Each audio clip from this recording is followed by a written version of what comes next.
Some of you are making hundreds of job applications and getting nowhere, and you're wondering why. You're banging your head against a wall.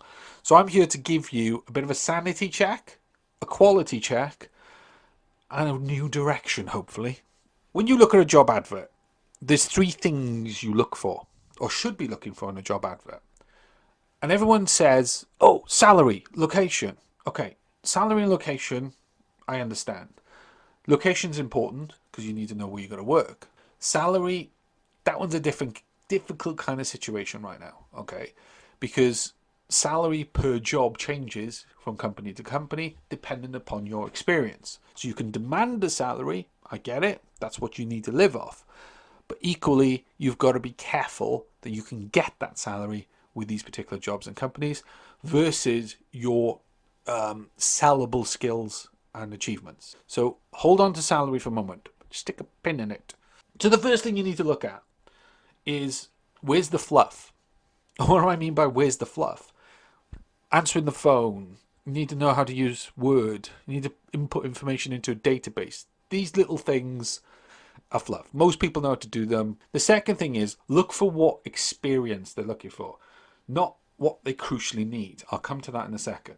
What experience? And this is normally in the form of time. So how many years experience in X, Y, and Z that you need to have. The crucial job title, the sector, and the subtext below that. Okay, what do I mean by that? So the job title, design engineer.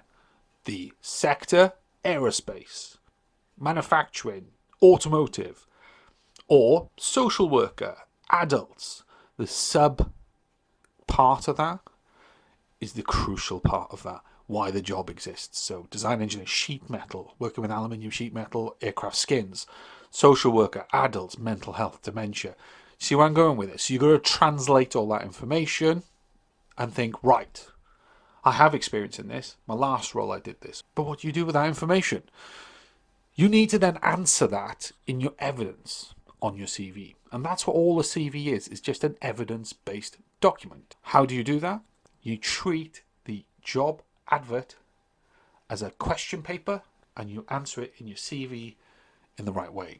And you can use ChatGPT for that if you want, but you got to look unique and individual if you do that. Use ChatGPT for ideas on how to write it and put your own words into it as well, because it's you. You experienced that, you know how to do that. And that tends to be where people go wrong, because they store a CV on a job board, sweep left or right, and off they go.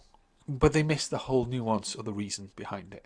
And as recruiters, definitely as recruiters for sure, we're looking for that nuance. We're looking for that evidence, because if we can't demonstrate the evidence, even if we laterally think, oh, you worked at this company, so you should have had this experience. So you've got to explain yourself. After all, it's your career. I'm not here to do that for you, but if you can tell me, I'm here to help you.